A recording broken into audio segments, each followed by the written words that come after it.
Sejam todos muito bem-vindos. Programa Controverso. Hoje vamos discutir BBB 21, racismo e animosidade. Não tem como fugir. Se você está ligando a televisão, se você está nas redes sociais, em algum momento você vai se deparar com alguém chamando a sua atenção, querendo uma discussão, querendo uma opinião a esse respeito. O que nos obriga a estudarmos o assunto, porque ele mexe com a sociedade e é essa a ideia do programa Controverso. E para conversar sobre isso, nós convidamos ela, que é assistente social, mestre em Direitos Humanos, membro do coletivo Rosa Parks, a nossa colega Camila Santos. Seja muito bem-vinda, Camila. Obrigada. Como é que vai? Tudo bem? Tudo bem. Primeira vez assim discutindo um tema tão pesado, não?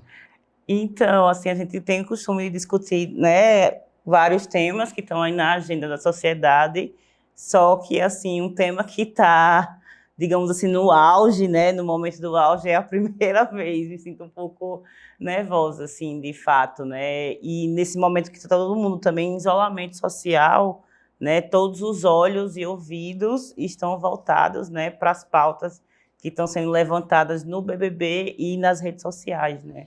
Você é uma mulher negra, uma mulher que tem a sua ascensão social e tem a sua ascensão educacional, cultural. Você é mestra em Direitos Humanos, você é servidora pública, né, do Poder Judiciário. Essa militância propagada ali pelo coletivo, ela visa uma autoconsciência ou um confronto com a sociedade? Uma autoconsciência das pessoas que são acessadas, para que elas tenham esse mesmo empoderamento. Eu não gosto muito desse termo, mas é porque é um termo que ficou pop também. Esse mesmo empoderamento ou visa um conflito com a sociedade? Então, eu acho que esse é o ponto, essa é a grande questão, né? Porque a gente tem entendido militância hoje como uma coisa muito particular, muito individual. E eu acho que as lutas, qualquer luta, né? Seja a luta racial, seja a luta de gênero, né? Dos diversos feminismos que a gente tem, inclusive feminismo negro não é feminismo, é feminismos negros, luta ambiental, não pode ser uma promoção pessoal, né? Pensar numa luta que é coletiva, né? É um projeto de sociedade. E aí, por isso que eu gosto do ativismo, porque é você transformar a realidade. E transformar a realidade não é transformar a minha realidade. Obviamente que há ganhos individuais ali, mas o horizonte, a realidade que a gente tem que estar é de um povo, né? Falando aqui de feminismos negros, de raça, do povo preto desse país, né? Não uma autopromoção. E o coletivo Rosa Parks, eu posso dizer, tenho certeza que não faz isso, né? Não faz isso. As demandas são totalmente coletivas, né? A gente tenta ter a professora Luciana, inclusive, que é a coordenadora, né, do coletivo, ela faz, digamos que, uma gestão ali horizontal mesmo. Vamos pegar o exemplo de um ativismo que é muito interessante, mundialmente conhecido, da Madre Teresa de Calcutá. Uhum. O ativismo da Irmã Dulce. Eu estou usando dois exemplos que eu acho que vai ajudar, né? O ativismo dela, elas tinham uma projeção, mas a ideia não era projetar o nome pessoal, nem da Irmã Dulce, nem da Madre Teresa, mas era realmente o bem-estar daquele povo indiano, da Madre Teresa e do povo ali daquela comunidade de Salvador, da Irmã Dulce. Sim. Né? Pode acontecer, assim como aconteceu, por exemplo, com Gandhi, assim como aconteceu, por exemplo, com os próprios grandes líderes negros americanos, né? Nós até conversamos sobre isso, o Malcolm X, né? Malcolm X, né? E o Martin Luther King. E o pastor Martin Luther King, Dr. King, né? Todos eles emprestaram de uma visibilidade que tinham, mas direcionavam para aquela ação. Quando o agente desse ativismo ele brilha demais, significa então que o ativismo, na verdade, está em segundo plano? É uma pergunta bem difícil essa que você me faz. Eu acredito que não. Não que o ativismo vai estar em segundo plano. As pessoas têm as suas características individuais, né? E uma ou outra vai se destacar ali, alguma coisa. O problema é o que a pessoa faz com esse destaque, né? Qual o uso que ela faz esse destaque, se para um bem coletivo ou se para um bem, né, individual. Aí fica aí os grandes mártires, né, como é o Martin Luther King, como foi Jesus Cristo, e como tantos outros que a gente tem, né, a Marielle, né, que meio que dá a vida pela causa. A gente né? fala de Marielle, quem não tem o costume de lidar com coletivos, quem não tem o costume de lidar com ações sociais, e conhece Marielle só da morte para cá, aonde ela fica muito evidenciada, não entende muito que existem milhares de Marielles espalhados pelo mundo. Né? O que vocês fazem no coletivo é muito semelhante ao que ela fazia, né? Milhares. E é isso, né? É semente. Existe ativismo bom e ativismo mau? Militância certa e militância errada? Olhe... Nossa, vocês estão me colocando no O programa é controverso, é por isso que o programa é controverso. Controverso, né? Eu quero dizer que não, né? Eu acho que não dá para a gente categorizar as coisas assim, no se é bom ou se é ruim, né? Depende muito da intencionalidade do sujeito, né? Para que o sujeito está fazendo aquilo. Mas se a gente for querer aqui caracterizar um ativismo como bom, para mim, é aquele que pensa na sociedade mais geral, né? Sabendo que somos diversos, né? A gente vai ter nossas diferenças, não tem tratamento equânime, né? Aquela questão da equidade. Mas para dizer assim, o que é um ativismo bom é aquele que pensa na sociedade como geral, de forma coletiva, com o objetivo de transformar, né, a realidade. E para ser radical... É um ativismo que é eficiente. Ele consegue atingir objetivos coletivos claros. Isso. De um bem viver, né, da comunidade em geral, da população em geral. E para ser assim, mais radical mesmo, o que é chamando de transformar a realidade? Transformar o modo de produção que a gente vive hoje. Mas necessariamente tem que mexer no modo de produção? Eu penso que sim. Mas o seu modo de produção, por exemplo, ele está inserido, a sua sobrevivência, a sua subsistência pessoal, está inserida no contexto do atual modo de produção. Porque essa mistura não é uma outra militância? Por exemplo, quem milita pela queda do regime, a mudança do modo de produção e assim por diante? Eu penso que não. A Bell Hooks, inclusive, é outra autora negra, ela fala, né, não tem como a gente viver a ética do amor, né, que muito propaganda pelo Martin Luther King em especial, se a gente vive em uma sociedade de dominação. E o modo de produção capitalista, ele é essencialmente essa questão, né, da dominação. Sempre vai ter... A gente não vive em comunidade. Então, dentro do modo de produção capitalista, a gente consegue viver? Consegue. Mas a gente não vai ter uma sociedade... Na China, então, por exemplo, não há hierarquia social, étnica, e você não tem um grupo que está acima do outro. Tem. E aí eu vou te perguntar algo para emendar... Eu não estou falando de comunismo. Eu sei. Eu vou colocar para você algo para emendar e só te ouvir. Uhum. Necessariamente, o ativismo e a militância é de conflito? Ou seja... Eu preciso destruir o outro, eu preciso aniquilar o outro? Não. Só que essa é a resposta no próximo bloco. Você permanece conosco, você está no lugar certo.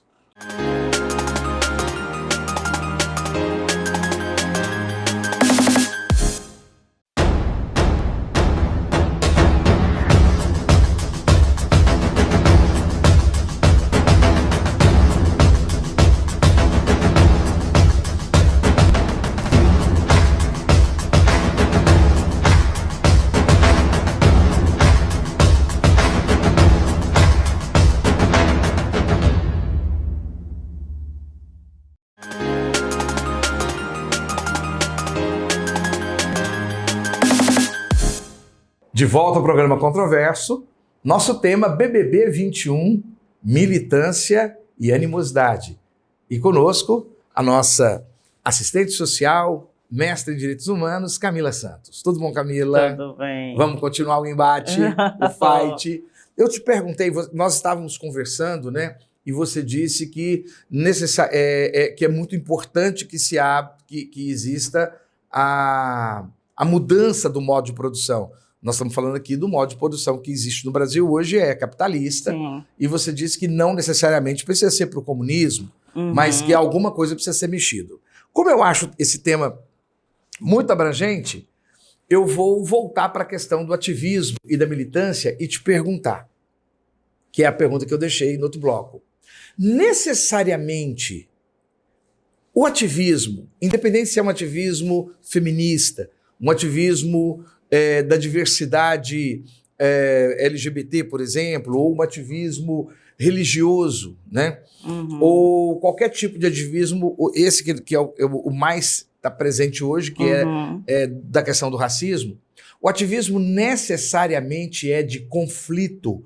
Nós estamos usando por base aqui o BBB 21. Nós tivemos várias cenas aonde nós temos lá uma ativista, ela sim, uma ativista negra, baiana, formada, acadêmica, né? Que é a Lumena, né? E que ela atua até pouco tempo atrás, junto ali com o Felipe Neto, fazia parte da equipe do Felipe Neto de conteúdo. É uma pessoa que entende bem sobre transmissão de conteúdo através de imagens. E o ativismo dela é que foi muito questionado. O da Carol Conká, que saiu do programa com o maior índice de rejeição de todos os tempos, por conflitos, onde no meio do conflito ela trazia essa dimensão da animosidade com as pessoas pretas, as pessoas brancas e assim por diante, mas a grande ativista realmente é a menina chamada Lumena, essa profissional chamada Lumena. Ali, eles sempre apresentaram a questão do ativismo, nós contra eles. Ou nós não temos paciência com eles. Isso eu não suporto. O ativismo leva a isso, a rejeição do outro lado, o confronto com o outro lado? O ativismo não. Tem uma questão ainda, Carol Conká, na Lumena, no Nego Di, Projota e Gilberto, todos os outros pretos que estão participando no BBB. E há uma discussão que eu estava falando com você há pouco tempo, né? Se o Projota e o Gilberto, ou até mesmo eu, né? Se somos negros ou não. Você está me dando a notícia que nós somos negros. Para mim são. Eu fui falar isso para o pessoal que eu era negro, pessoal negro. Eles falaram, não. É bem difícil, porque aí você traz várias questões, assim, que em 12 minutos a gente não consegue tratar. Então vamos voltar então para a discussão. Você disse que aquele grupo... o grupo de pessoas pretas, né, que estão no BBB, tem uma questão que perpassa aquilo ali, que é da subjetividade preta.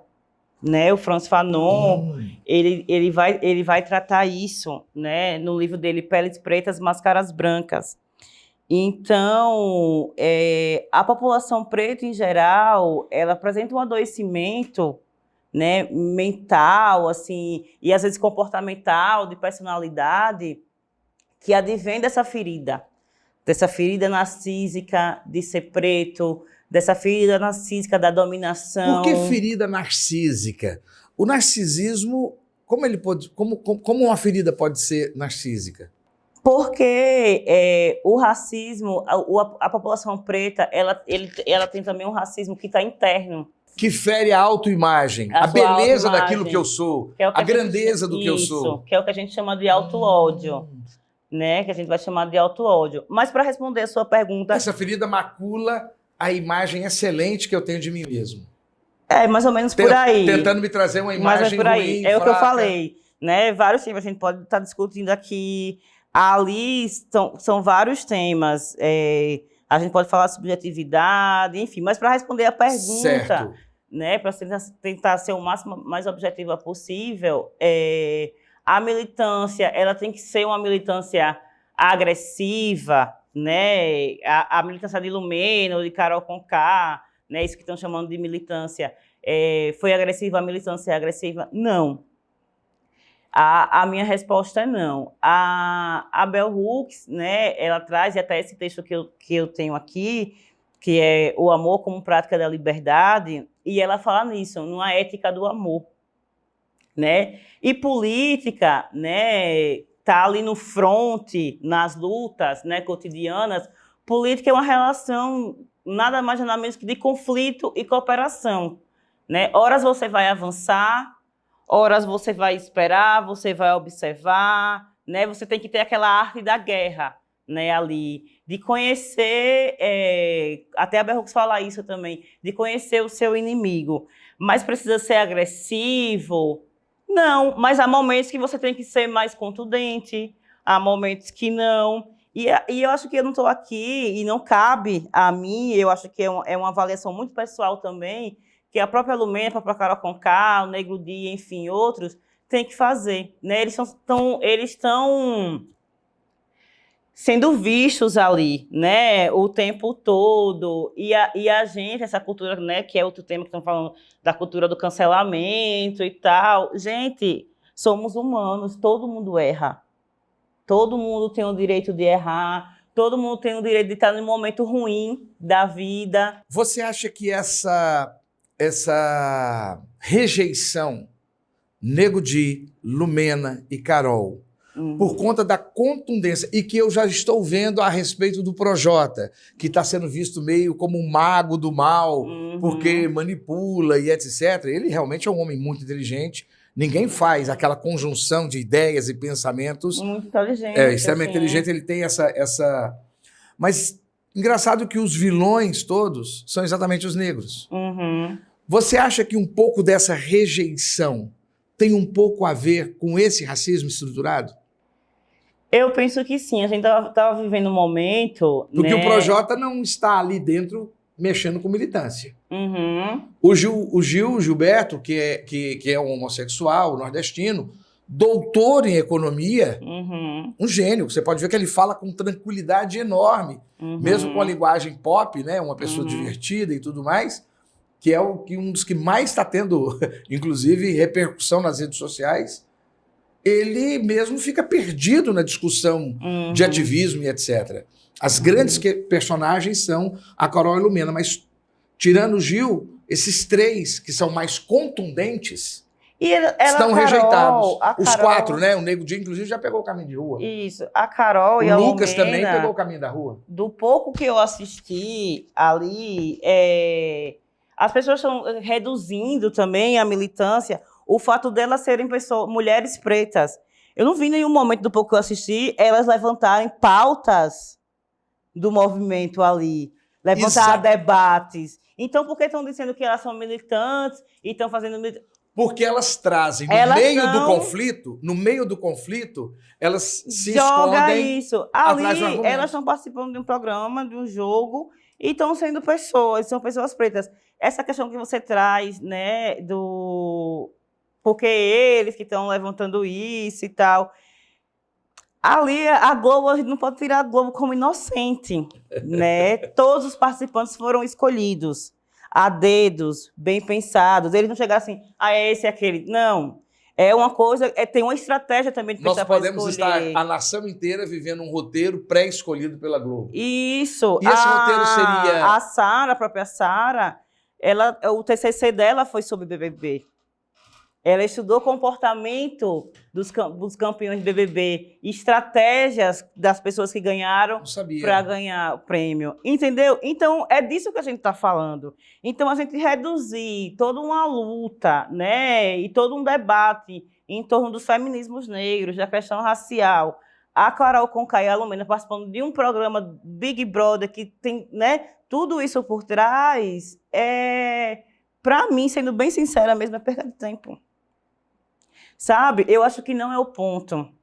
O movimento negro, as pessoas pretas, quem está aí hoje sem ter que colocar o filho na creche, sem receber auxílio emergencial, tem outras coisas muito mais importantes para lutar coletivamente do que discutir quem foi a militante preta Carol Conká e Lumena no BBB. Acho que a gente não avança se a gente ficar em torno disso, sabe? Até de questões, a gente tem que discutir...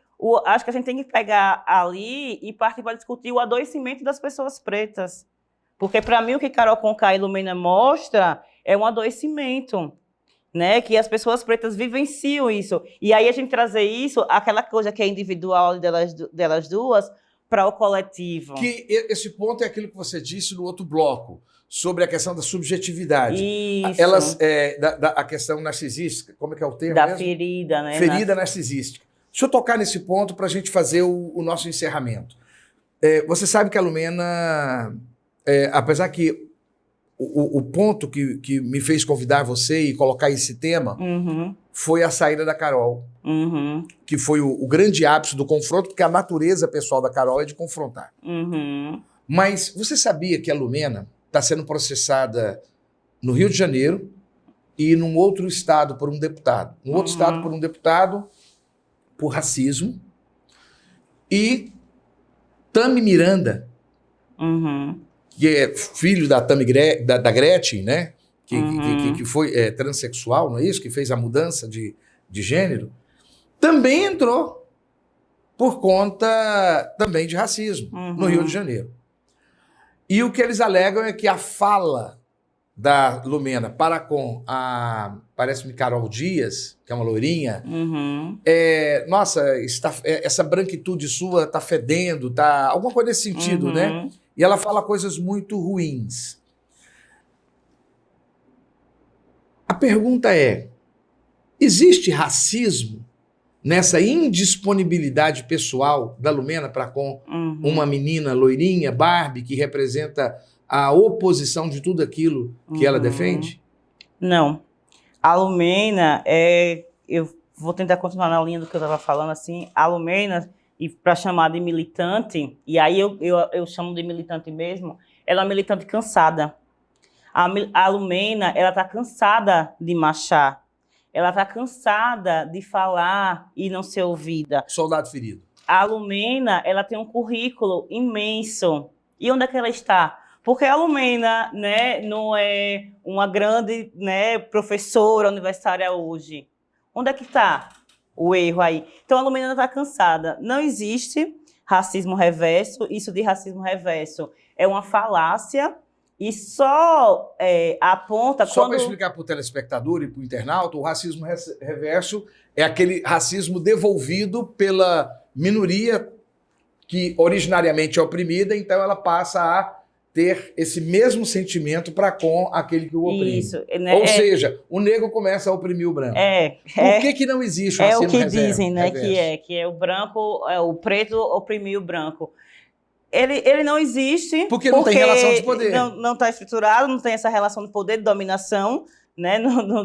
A nossa história não é essa. Mas aí é isso que eu acho que a gente tem que pegar, né? Não é ficar discutindo, falou que tem racismo reverso, não existe. Não, o ponto é, racismo reverso, então você está admitindo que existe racismo. Que existe racismo. E eu acho que é isso, a gente tem que olhar para o BBB e não discutir padrões de comportamento individuais. A gente tem que olhar quais são os temas que estão ali, que é saúde mental da população preta, colorismo, né? Quando diz, Gilberto é branco, não sei o que. Não, vamos discutir colorismo. Né, que o projeto Vamos discutir nossas matrizes, o projeto europeu, quando eles trouxeram a população preta para cá e depois trouxeram italianos, alemães, sei o quê, era embranquecer a população brasileira. Então, o projeto deles deu certo, porque a intenção deles era embranquecer. Não embranqueceu porque teve o estrupo de mulheres pretas e ficou essa mistura. Depois eles vêm com o mito da democracia racial e o projeto deles está dando certo. Sabe por quê? Porque eu estou dizendo que eu sou preta, porque eu sou mais retinta, mas estou dizendo que o Gilberto não é, que o Projota não é, entendeu? E aí a gente está discutindo isso e isso não está levando a gente a lugar nenhum. A gente não avança. Camila, obrigado. Eu acho que você conseguiu trazer muito mais do que eu imaginei que a gente conseguiria tirar desse tema. E eu deixo aí, você tem 30 segundos, porque o nosso tempo já estourou. Você tem 30 segundos para deixar aí um raciocínio final. Não, só agradecer pelo convite e é isso, né? O raciocínio final é esse, da gente olhar para o Big Brother e ver quais são as pautas que realmente coletivas que estão ali, que para mim é saúde mental da população negra, né? Colorismo, e a gente pensar um ativismo, né, pautado no que a Bell Hooks fala, né, numa ética do amor, para ter o amor como prática da liberdade e pensando na liberdade, sair das amarras dessa questão da dominação, né, de um poder dominar o outro, sermos realmente livres.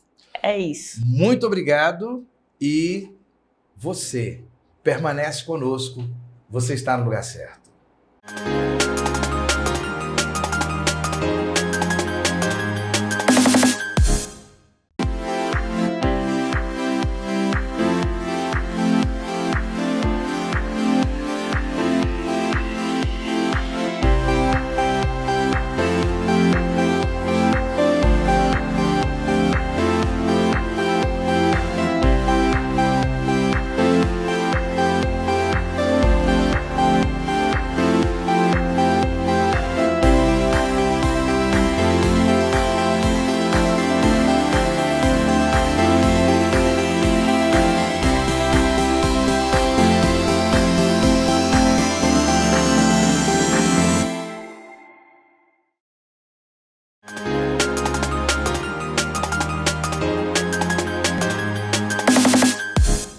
De volta ao programa Controverso, BBB 21, militância e animosidade. Se você gostou sobre militância, preste bastante atenção agora, porque nós vamos conversar sobre isso, que está muito claro no programa, que são as brigas, que sempre foram uma grande chamada que o programa teve da sua audiência, mas que, infelizmente, isso tem sido também uma marca muito clara da nossa sociedade hoje em dia.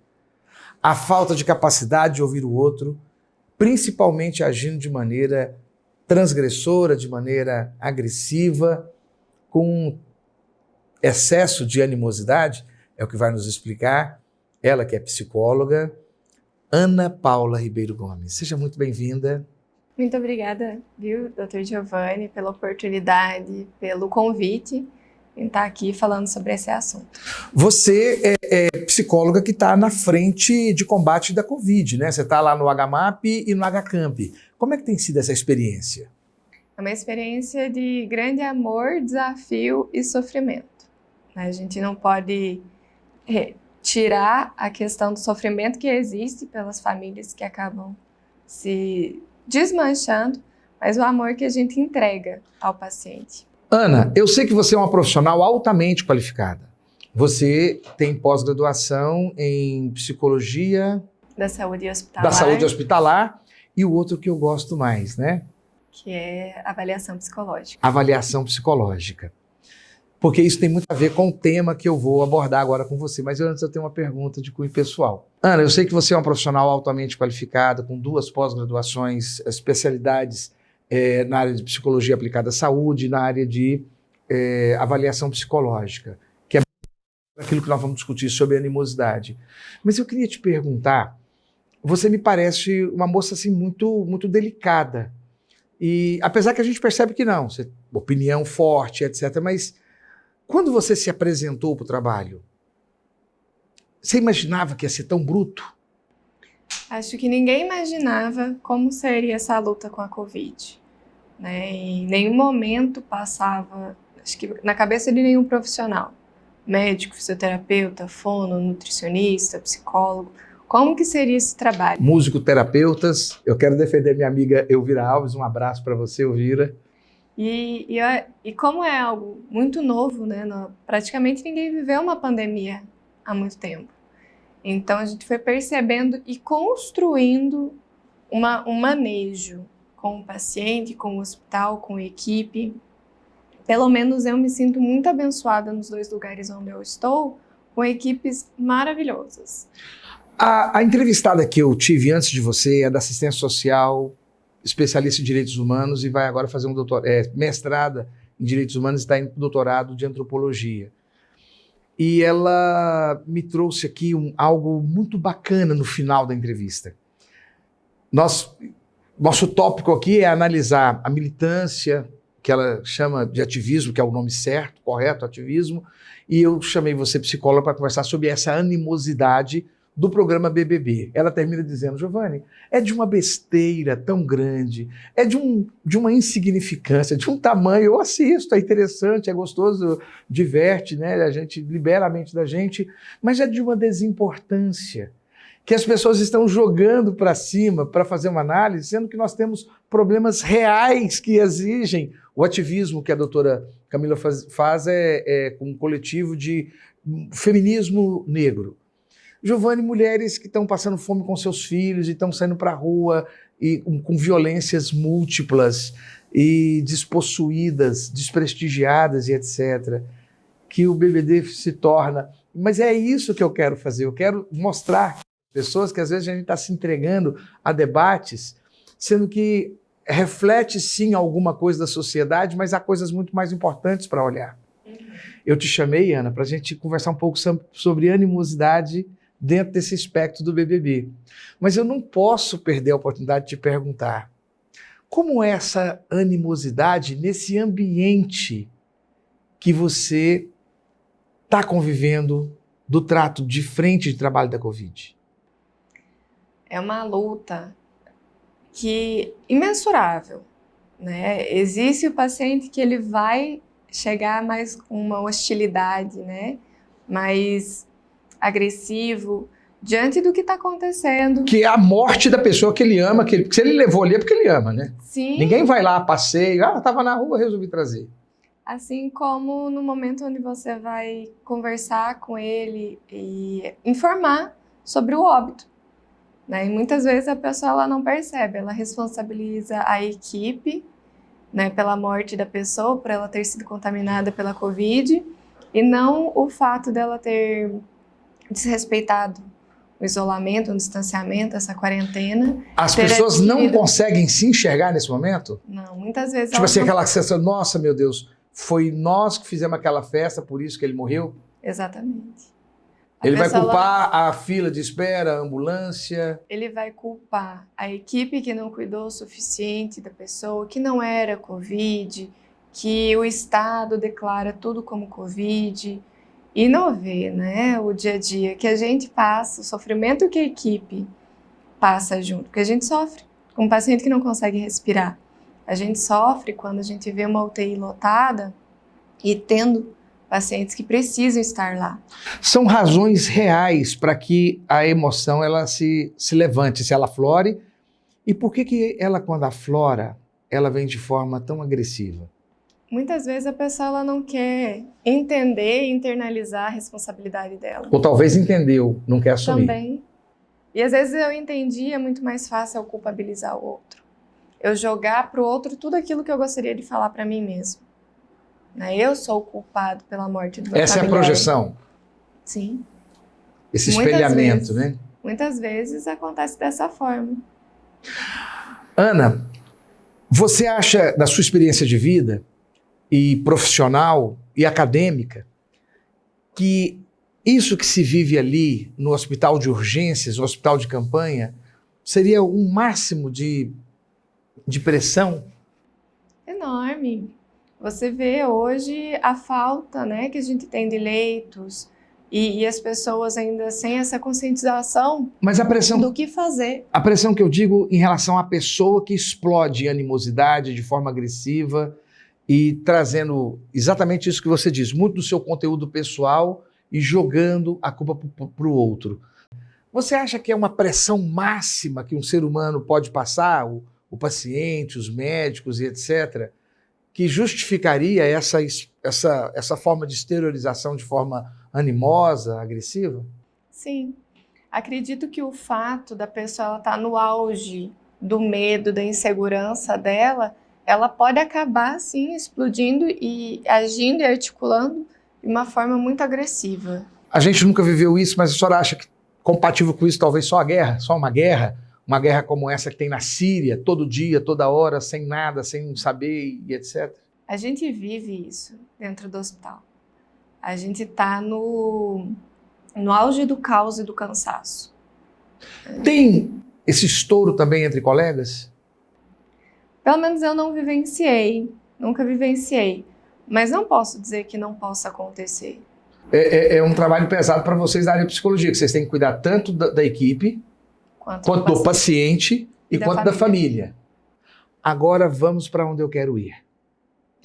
Doutora, e como que a gente vê a mesma reação disso que é o ápice dentro de um programa de televisão onde as pessoas têm piscina, comida, diversão, shows? O que justifica aquela explosão quase ainda vias de fato de pessoas que são tidas como pessoas de bem, pessoas tranquilas, pessoas com carreira. Carol Conká, ela perdeu aproximadamente 6 milhões de reais. Entrou para ver se ganhava 1,5 milhão, perdeu 6 milhões de reais. Está tendo que demitir a equipe e ela vai ter que sair da cobertura, que ela aluga por 10 mil por mês, e indo de volta para Curitiba, no Paraná, parece-me. O que justifica? Por que isso acontece? Como que é esse evento? O fato da animosidade, da agressividade, dessa forma de se posicionar, muitas vezes vai de encontro ao diferente. A partir do momento que eu posso estar num ambiente totalmente agradável, mas um pensamento que diverge, uma fala que diverge, se eu não tiver uma estrutura para aquilo, para uma discussão, para um debate, eu posso me encaminhar para essa intolerância, para essa agressividade, para essa animosidade. Doutora, a senhora está num ambiente que as pessoas perdem vida. Alguma daquelas vidas que se perdem, elas também são a parte financeira da família. Então, além da perda emocional afetiva, haverá um profundo decréscimo na possibilidade de sobrevivência. A gente entende que é um desespero justificável, não? Sim. Existe desespero justificável? Existe animosidade e agressividade justificável? É tão engraçado como a palavra... Isso dentro da convivência humana. Lógico que se eu for atacado, agredido, né? Você está falando de uma reação. De uma reação dentro de uma relação social normal, convencional. Uhum. É engraçado como a palavra animosidade, ela ganhou essa vivência. Não né? te perguntei isso, né? O que é animosidade? Ela ganhou essa vivência, esse foco. Né? Vou colocar assim que a Carol Conká, ela não perdeu tudo, ela trouxe o repertório. Né? O BBB está trazendo esse repertório e trazendo palavras novas. Né? Tanto que ela usa a animosidade em vez dela simplesmente usar a palavra desculpa. Né? Ela se justifica numa palavra que não é conhecida para ela simplesmente não se desculpar. É o fato de eu não querer, o quanto mais polido e difícil for a minha fala, no momento de desculpa, mais aquilo não é, eu não estou entrando em contato. Então ela não quis pedir desculpa em nenhum momento. Mas então ela tem um temperamento agressivo? Tem. Ela mesma fala, né? Onde saiu do controle dela, a situação, ela se perde e ela traz animosidade. Como se fosse uma justificativa. Mas a senhora percebe, doutora, que nós temos pessoas que partem também para essa animosidade que não tem esse temperamento agressivo como a Carol tem. Mas aí são situações de profundo estresse, né? Colocando a comparação com o hospital, é uma situação estressante, estressora, com a possibilidade de uma mudança total de vida, né? Ali também é uma mudança que pode acontecer de vida pela questão financeira, mas que me coloca em posições que às vezes eu vou passar pelo cancelamento, né? E que ela coloca, não tem problema ser cancelada. Eu já passei por isso, depois a gente se reinventa, tem uma carreira linda. Mas a gente nota que ela está dando uma desculpa porque, na verdade, ela não consegue controlar a ira que ela quer colocar para fora. Porque ela tinha dimensão da perda financeira. A gente nota ela se segurando, a gente nota ela... eu vi depois, para fazer essa preparação, eu vi vários takes, eu fui participar de discussões e me remeti, está tudo gravado, está tudo na internet, né? E você consegue entrar lá na Globoplay e pode acompanhar. Eu vi vários momentos ela pedindo desculpa. Então ela tem a percepção... Eu sou empresário, eu sou advogado de empresa. E também tenho muita interação política. Eu noto quando a pessoa está estratégica. Aí, de repente, acontece outra situação e ela vai para o embate novo. Ou seja, esse descontrole. Lógico que existe o descontrole pessoal, da fragilidade emocional, né, do cognitivo da pessoa, da psique da pessoa, própria da pessoa, que pode ser, inclusive, uma enfermidade. Mas não é essa que eu quero abordar. Eu quero abordar aquela que é comum, de pessoas comuns. Posso dar um exemplo para a senhora? Na televisão agora, essa semana, eu vou até pedir para minha produção, para ela tentar jogar essa imagem no ar. Mas um cidadão essa semana, ele passou com o carro e encostou o retrovisor dele no outro retrovisor. O cidadão que estava parado tocou a buzina. O condutor do outro carro desceu, brigou como se tivesse razão de algo que ele não tem razão. Não tinha razão na hora que bateu e não tinha razão de descer. A outra pessoa, se justificando, ela desenvolveu uma ira no outro que agrediu com tapas na cara, que é talvez, nitidamente, é uma ofensa, né? É uma injúria profunda, né? Tapas na cara, e na hora que o cidadão começou, ele pegou e mostrou a arma, e foi lá e bateu de novo, e saiu. Médico do Exército. É isso que eu quero entender. Isso acontece na rua, nós estamos vendo isso na internet, doutora. As pessoas sempre brigaram na internet, mas eu nunca vi as pessoas romperem. Com essa discussão de esquerda-direita, com essa discussão de progressistas e conservadores, as pessoas parecem que conseguiram uma desculpa para agredirem pessoas conhecidas, amadas, que eram referências e começa a deixar. Eu nunca vi, eu estou nas redes sociais há muitos anos, Twitter, já vi muitas brigas acontecerem, mas eu nunca vi rompimento de relacionamento. Famílias que não estão conversando, todo mundo já virou piada a questão de 2018 para cá, né, com a ascensão desse atual grupo que está conduzindo, né, de que o final de ano nunca mais será o mesmo. As brigas de família ganharam outro repertório. Na hora que o WhatsApp junto vem para unir a família, ele é um instrumento de rompimento, né, e de intolerância. Doutora, eu queria entender esse novo universo, eu queria entender através do Big Brother, a senhora usando os exemplos que a senhora tiver de usar, esse exemplo que nós vamos mostrar, tentar mostrar no ar, se for possível, né? Mas isso vai ser no próximo bloco. E você permanece conosco, você está no lugar certo.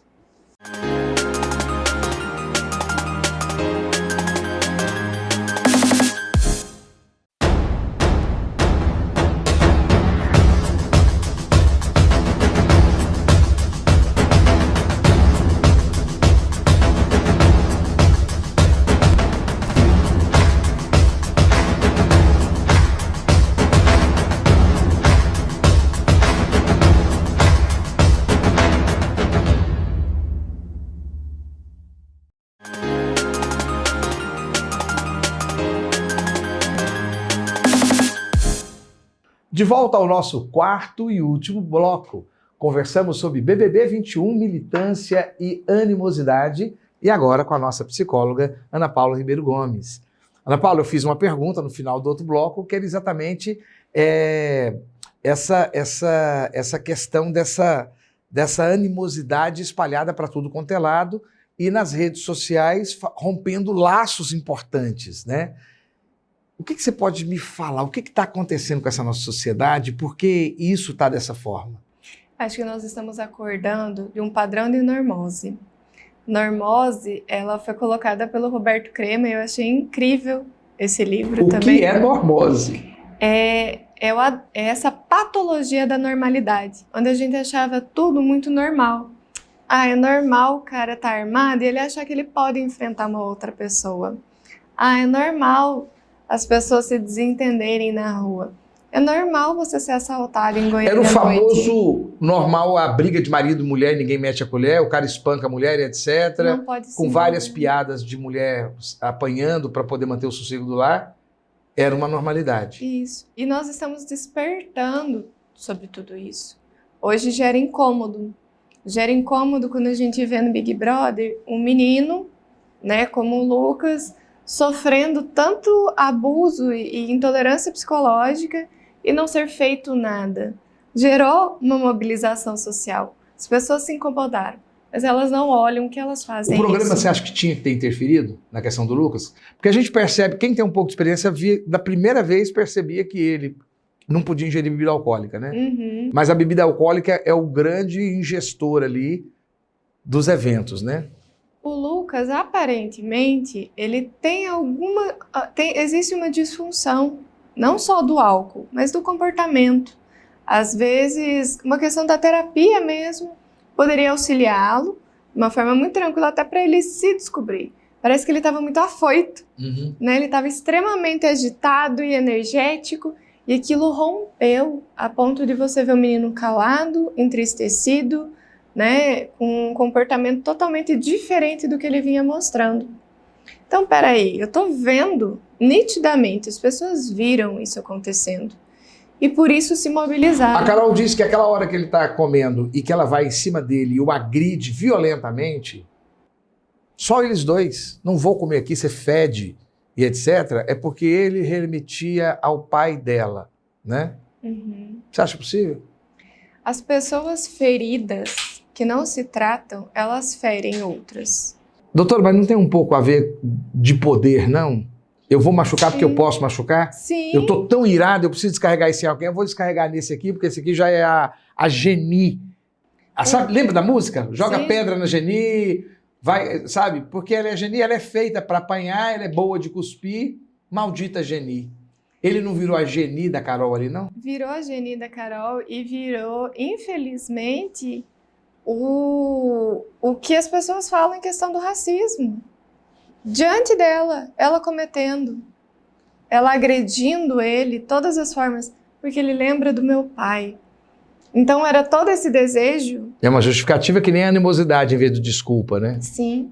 Então, a percepção, eu ter consciência dos meus erros, não me faz não cometê-los. A pessoa agressiva costuma ser, em outra ótica, uma pessoa muito boazinha também, meio que compensador. Só pode falar um pouco sobre isso? É a impressão que a gente tem de fora. Uhum. Pode ser.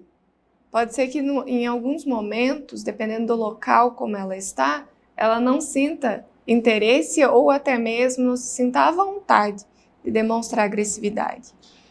A gente pode ver isso no ambiente escolar. O pai e a mãe que chegam na escola, nossa, mas meu filho não é assim em casa. Né? Mas o pai é agressivo com a mãe é agressiva com o filho é agressivo na escola. Porque, assim, em casa ele não tem uma expressão de poder, né? Ele fica quieto. E onde ali ele é controlado. E ali na escola ele vai buscar uma relação onde ele esteja acima, né? Ele esteja no controle. Doutora, ali no Big Brother você tem uma situação de controle, e as pessoas sabem dessa situação de controle. O programa controla, o programa expulsa, o programa premia. Só pode me falar um pouco sobre isso, essa relação, em relação a essa animosidade, a essa agressividade? Na hora que eu desfiro, a hora que eu me limito. Uhum. Tanto que a gente pode observar que as pessoas elas vão até um limiar, né? Elas não ultrapassam, porque elas sabem que a agressão por si só gera a expulsão. O próprio Projota pega e fala, nossa, achei que o Gil iria chegar a vias de fato com a Pocá para ele ser expulso, para mim seria ótimo. Então, como eu conduzo também a agressividade para o outro, para que eu possa usar de artifícios para que o outro execute aquilo que eu tenho interesse. No caso, se descontrolar, né? Exatamente. Se descontrolar. Eu conheço um advogado e ele é muito formado nessa percepção de neurolinguística, sabe? E ele segreda que ele, nas audiências, ele provoca muito essas situações exatamente para que ou o advogado do outro lado ou o cliente se descontrole, ou a testemunha se descontrole, né? Conduzindo o processo. Mas como é que as pessoas normais que estão nos assistindo, elas devem reagir nessas duas situações? Em relação à sua própria necessidade, porque todos nós já passamos por momentos que a gente sabe que está errado, sabe que vai estourar e não consegue refrear, né? Que conselho que você dá nesse sentido? E como a gente deve lidar com uma outra pessoa que nós estamos percebendo que ela não é por mal, ela não quer aquilo, mas ela está debaixo de um descontrole? O conselho que eu sempre vou dar é buscar psicoterapia. Mas antes passa do seu advogado. Porque a gente precisa se conhecer. E como a gente vai se conhecendo, quando a gente se conhece, a gente consegue perceber como a gente vai reagir em determinadas situações.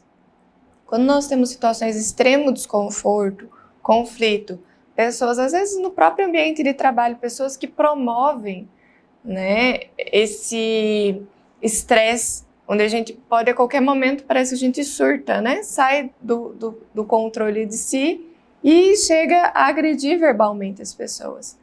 Então a psicoterapia auxilia demais esse momento e esse movimento. E o principal, acho que é o arroz com feijão, é a desculpa. Perceber e se desculpar. E o outro? Como que eu me comporto em relação a esse outro que a senhora colocou, por exemplo, na questão do Projota, que ele utiliza desse mecanismo para levar a pessoa para essa região fronteiriça e ela perdeu o controle. Eu já vi muito, brinquei aqui dizendo do advogado, mas conheço várias pessoas que trabalham dessa forma.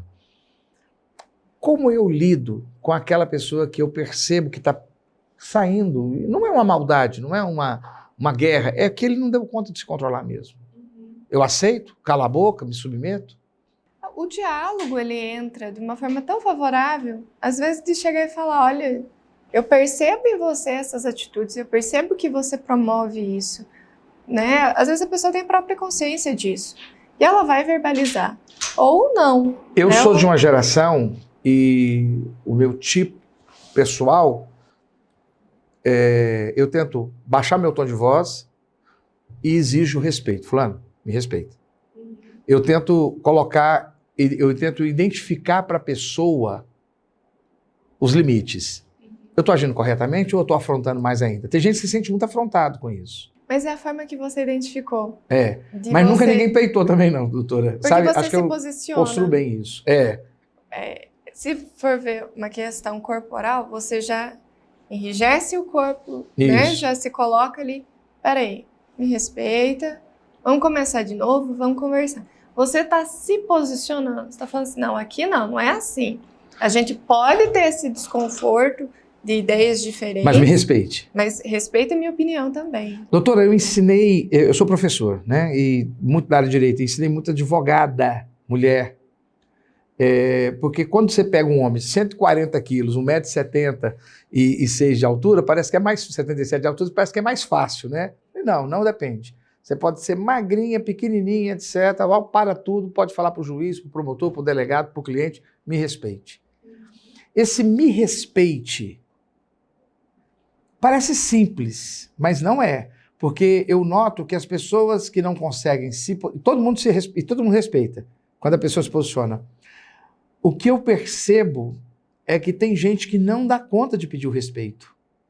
Por quê? A falta do próprio respeito.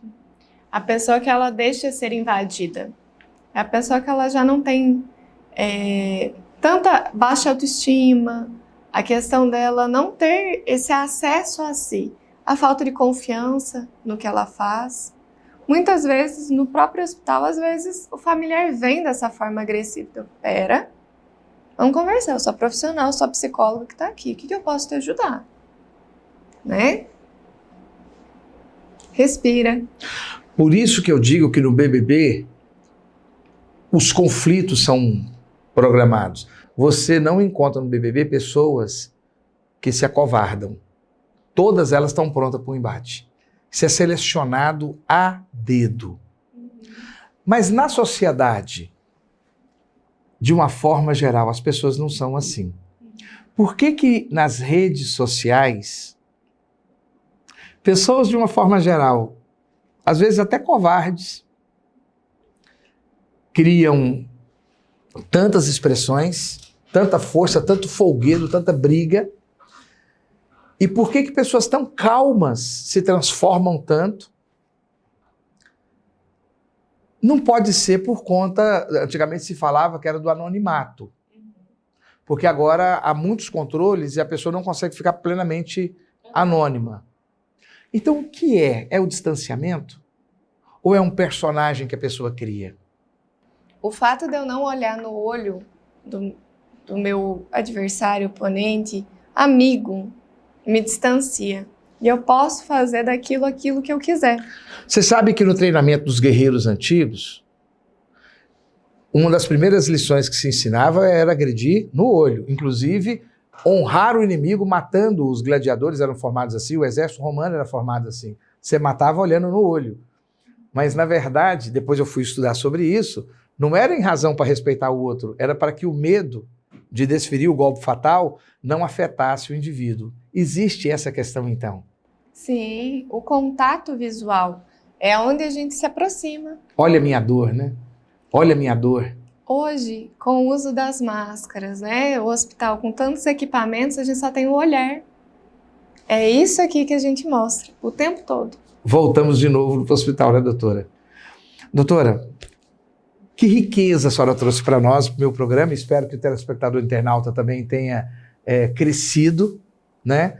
Quero estar com a senhora várias vezes. Nós estamos abrindo um material de podcast para trocar ideias. Nós vamos muito buscar nas redes sociais também esses debates no Instagram, nas redes sociais de forma geral. Eu quero te convidar desde já. E deixo aí 30 segundos para a senhora fazer aí a avaliação da senhora, o pensamento, e te agradecer. Obrigado por ter estado aqui conosco. Eu agradeço imensamente o convite. Fico muito feliz de poder dar voz também ao psicólogo, que parece que ele é tão ouvidos, né? E pedir para as pessoas terem prudência, fazerem terapia e estar mais disponível ao diálogo, ao conforto. Hoje a gente vive tempos tão difíceis, onde a gente anda tão armado que está difícil sair amado nas relações. Doutora, muito obrigado. Obrigada. E você permanece conosco. Você está no lugar certo.